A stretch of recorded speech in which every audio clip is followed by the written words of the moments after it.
Some disappearances happen in silence. Others leave behind a trail of questions.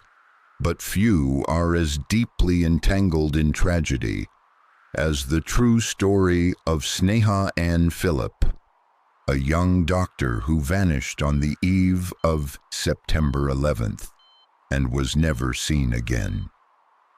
This is the true story of Sneha Anne Philip. Sneha was born in India in 1969 and raised in upstate New York.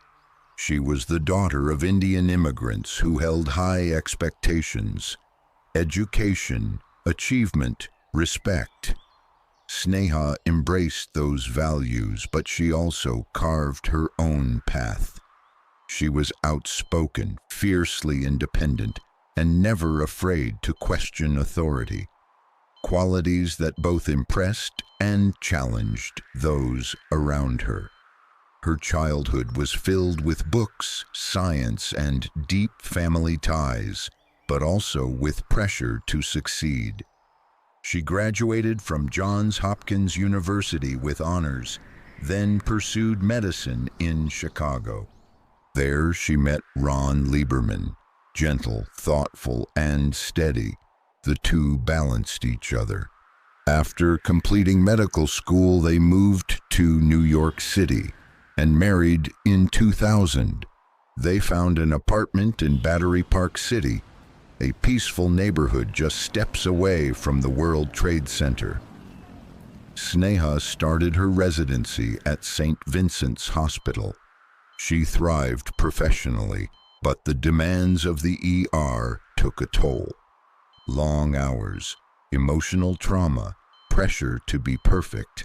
Outside of work, she sought release. Nights out with friends, long conversations over drinks, spontaneous laughter to counterbalance the weight of what she saw each day. Her marriage to Ron was loving but sometimes strained. She was fiery and free-spirited. He was quiet and more structured. They fought sometimes, about time, about priorities, about misunderstandings, but at the core, they were a team. Then came a turning point. Sneha reported a co-worker for inappropriate touching, a groping incident she said happened at a social gathering. Instead of support, she was met with suspicion. She was accused of making a false report and charged with a misdemeanor. It was devastating, not just legally, but emotionally, to be dismissed like that. To be seen not as a professional, but as a problem. On September 10, 2001, Sneha had a hearing about the case. It was brief and unproductive. Afterwards, she emailed Ron and said she'd be out for errands. Security footage later showed her shopping at Century 21, across from the Twin Towers. She bought clothes and home items, mundane, ordinary things. She looked calm, normal, and that was the last confirmed sighting of her. Ron came home to an empty apartment, but that wasn't unusual. Sneha sometimes stayed with friends after long days. He left the light on, went to bed. The next morning was September 11th. At 8:46 a.m., the first plane hit. Ron looked out the window and saw the North Tower burning. Then the second plane, smoke, fire, screams. He tried to call Sneha. No answer. He ran outside, desperate for answers, hoping to see her. He didn't. As the towers collapsed, so did his certainty. He searched everywhere: hospitals, shelters, police precincts. He posted flyers. He called every friend. He contacted her family. But Sneha was gone. In those early days after September 11th, the city was overwhelmed. Thousands missing, dust-covered faces, bulletin boards filled with pleas. Have you seen? In that chaos, it was easy for someone, even someone with a name, a photo, a life, to go unseen. Ron filed a missing person report. He insisted Sneha had likely seen the disaster and rushed to help. She was a doctor. It would have been instinct. She may have run into the towers, into the smoke, and never come out. But the police took a different angle. They dug into her personal life. They highlighted arguments with her family. They questioned her drinking, her late nights, her emotional stress. They suggested she might have chosen to disappear, or worse. They removed her from the official list of victims. For her loved ones, it was another loss. They argued that Sneha had bought home goods the night before. She had plans for the week. She had just begun decorating her apartment. She had reasons to come home. Years passed. Ron kept searching. He kept fighting. He believed with every part of himself that she was not unstable, not reckless, but brave. In 2008, a judge agreed. Sneha Anne Philip was officially recognized as a victim of the September 11th attacks. Her name was engraved into the stone at Ground Zero. But even with that, the questions remain. Where did she go after the store? Did she meet someone? Did she stop somewhere else? Was she caught in the collapse or lost in a moment we'll never fully understand? Some believe she may have been the victim of an unrelated crime that night. Others still cling to the theory that she ran to help and died doing what she was born to do. And a few whisper darker ideas, that she may have chosen to disappear forever. But none of those theories are backed by evidence. There are no phone records, no bank activity, no sightings, just silence. And that's what makes this story so haunting. In a tragedy that took nearly 3,000 lives, some disappearances still remain invisible. Sneha's name is now carved in stone, but the truth of her final hours is carved only in memory. Ron still lives in New York. He visits the memorial. He touches her name. He says he still feels her near, that when the wind blows across the river, it carries her voice. To him, she's not a mystery. She's not a statistic. She's the woman he loved, the one who never came home. What do you believe happened to Sneha Anne Philip? Was she a hero lost in the chaos, or the victim of something more hidden? Let us know in the comments. And if you enjoy true mysteries like this one, subscribe for more, because sometimes the most chilling stories are the ones that really happened. It was February 9th, 2004, a cold Monday evening in New Hampshire.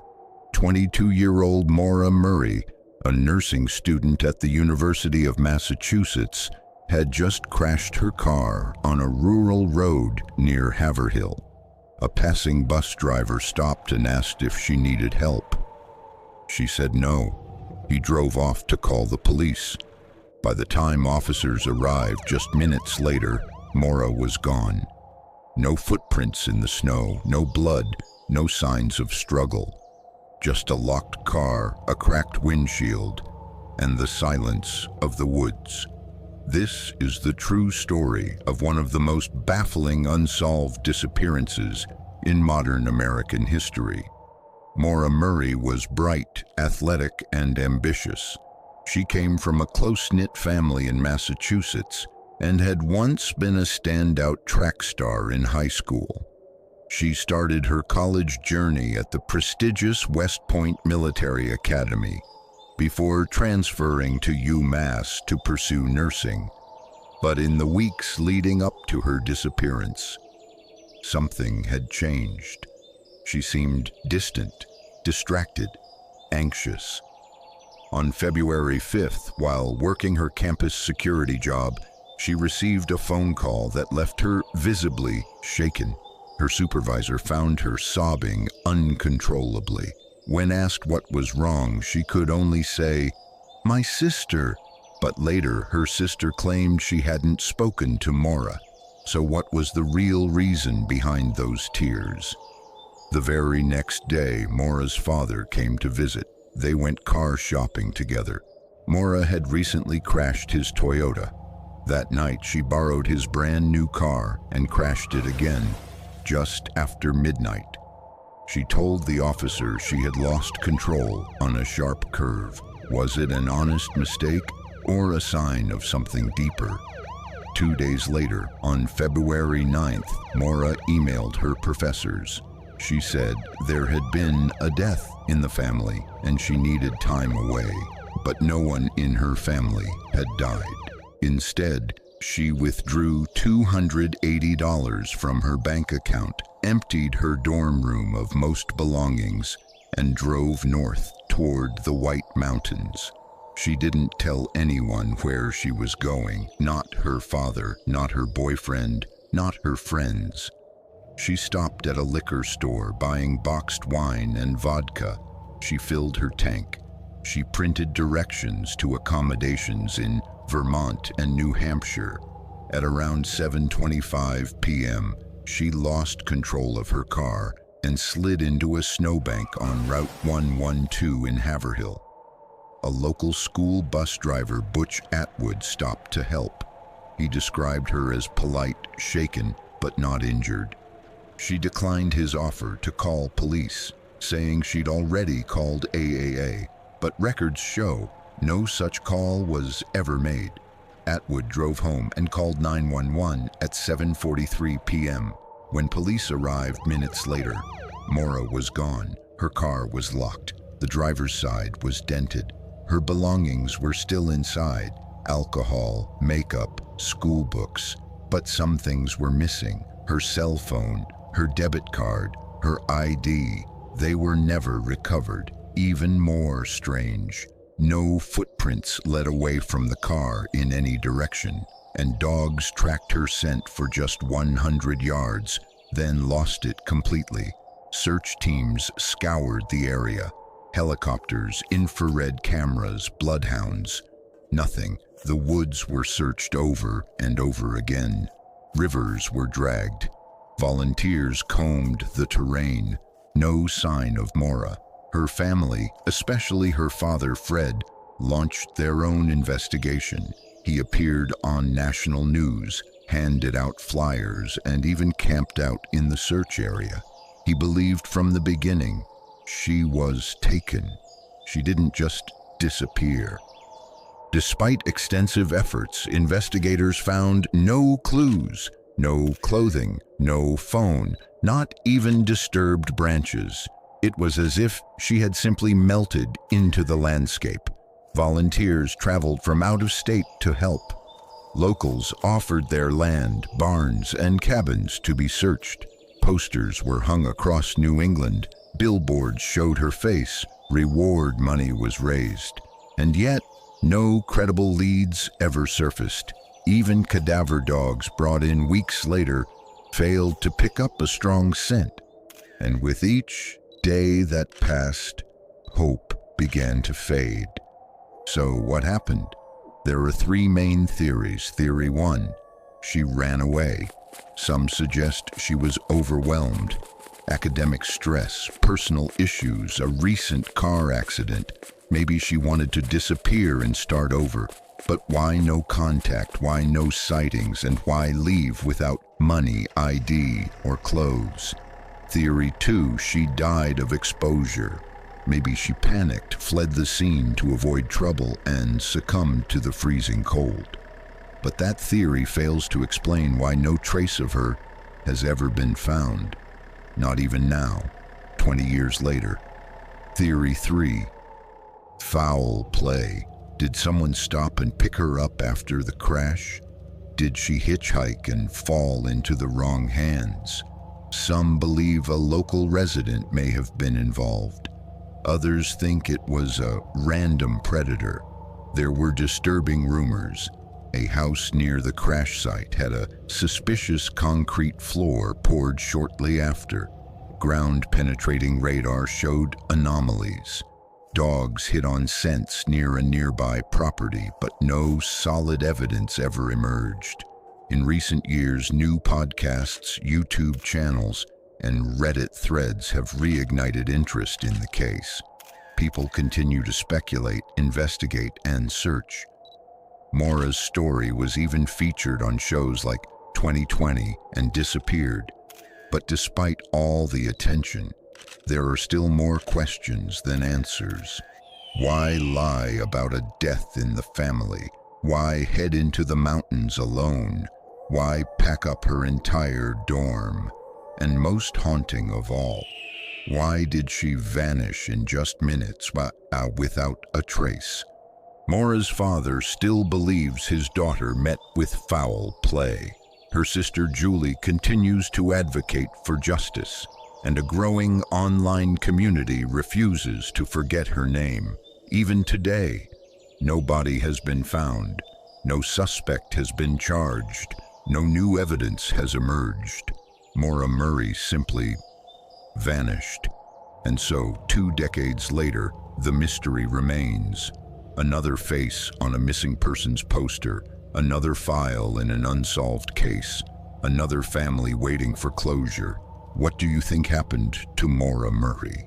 Let us know in the comments below. And if you enjoy true stories like this one, don't forget to subscribe to Whispered Shadows, because sometimes the scariest stories are the ones that really happened. Some disappearances happen in silence.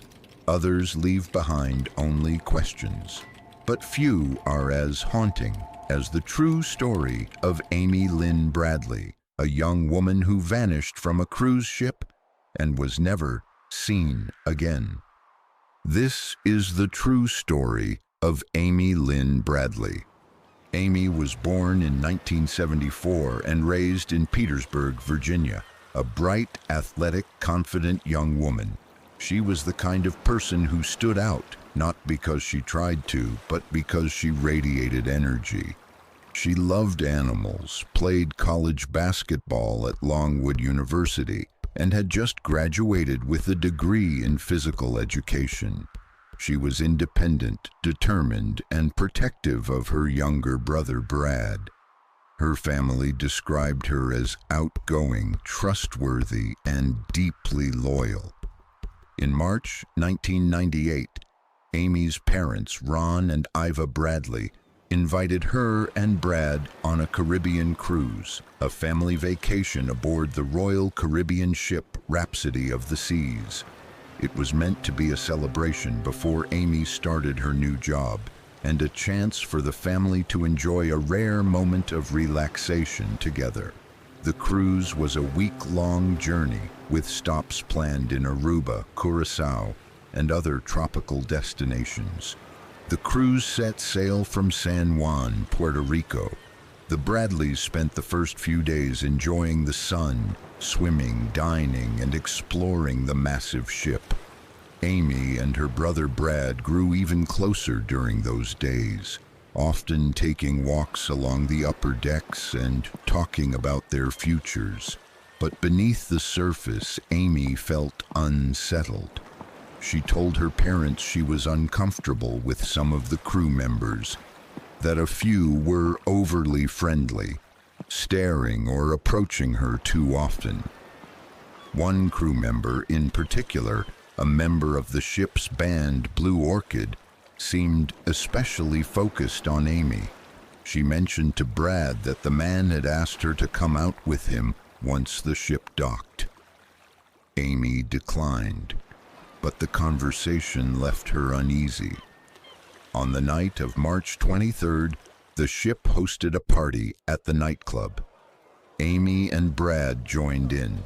They danced, had a few drinks, and met several members of Blue Orchid.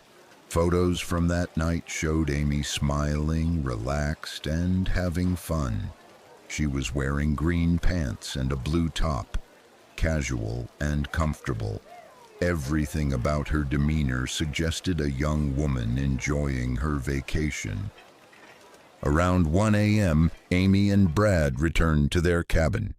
They talked for a while before going to bed. Amy stayed up a little longer, sitting out on the balcony. She liked watching the water. It calmed her. At approximately 5:30 a.m., Ron Bradley briefly woke up. He saw Amy sitting on the balcony, quietly smoking a cigarette. The ocean was calm, the sky still dark.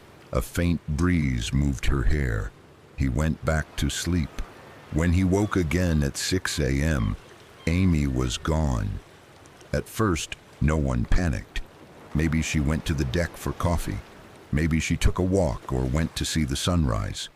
But her sandals were still in the cabin.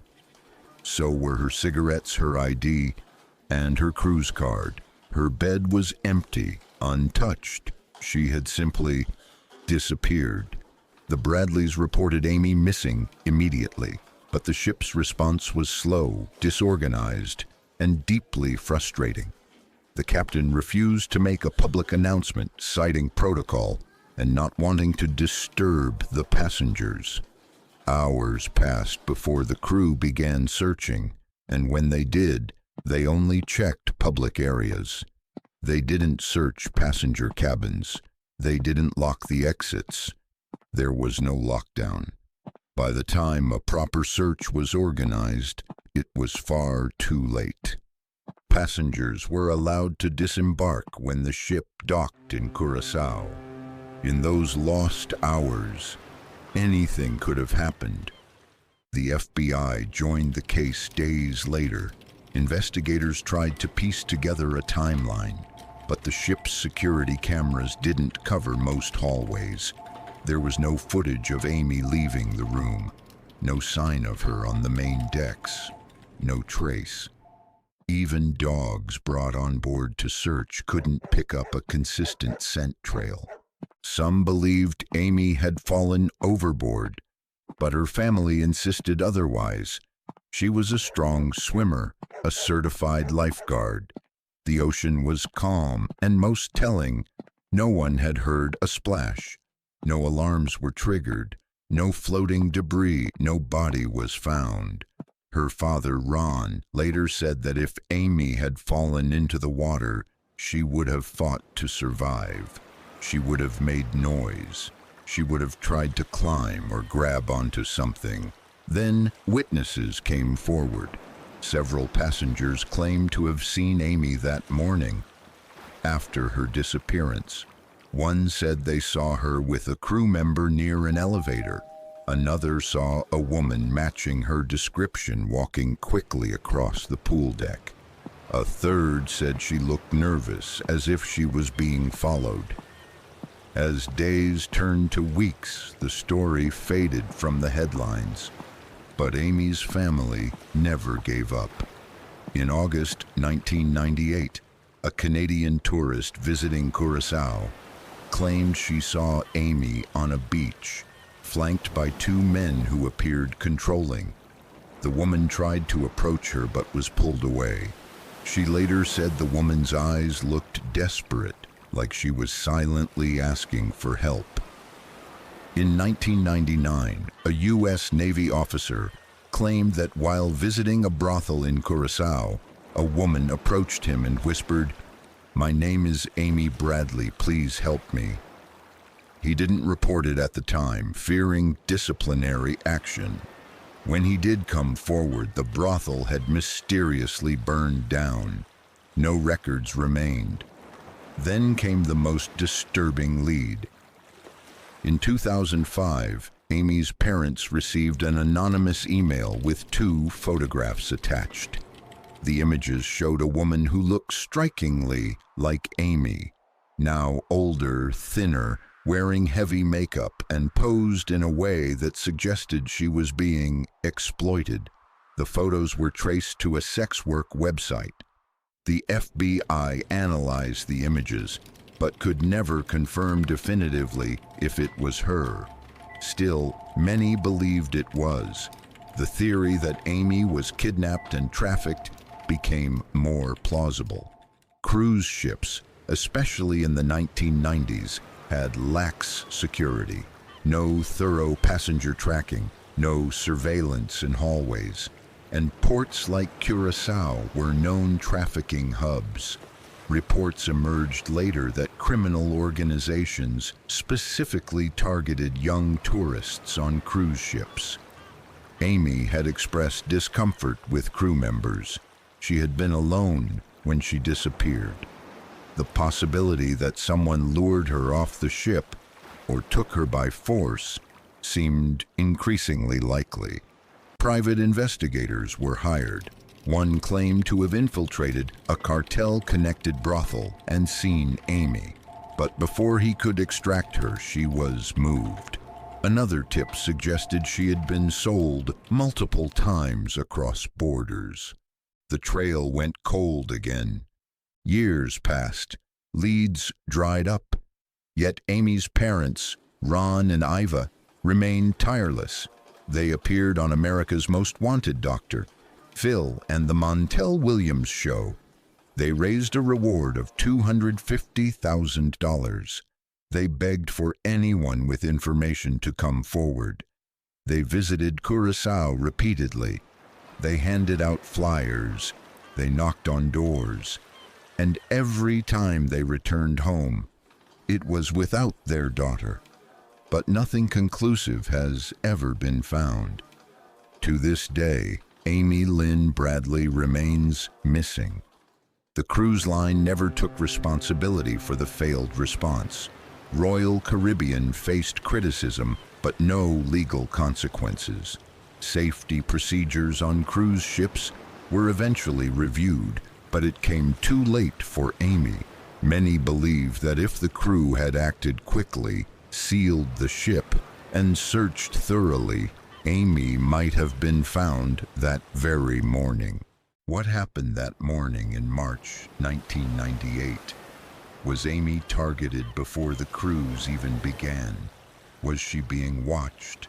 Did someone on board gain her trust, only to betray it? Or is Amy still alive, held somewhere far from home, her name lost to time? Some believe she was trafficked and later killed. Others hold on to the hope that she survived, that maybe someday she'll find a way back. Her family still keeps her room as she left it. Her toothbrush is still in its cup. Her bedspread still folded back. A small photo of the family sits on her dresser, waiting for the day she might return. They still hope, still wait. What do you believe happened to Amy Lynn Bradley? Was it a tragic accident or something far more sinister? Let us know in the comments. And if you want more real-life mysteries like this one, subscribe for more, because sometimes the most chilling stories are the ones that really happen.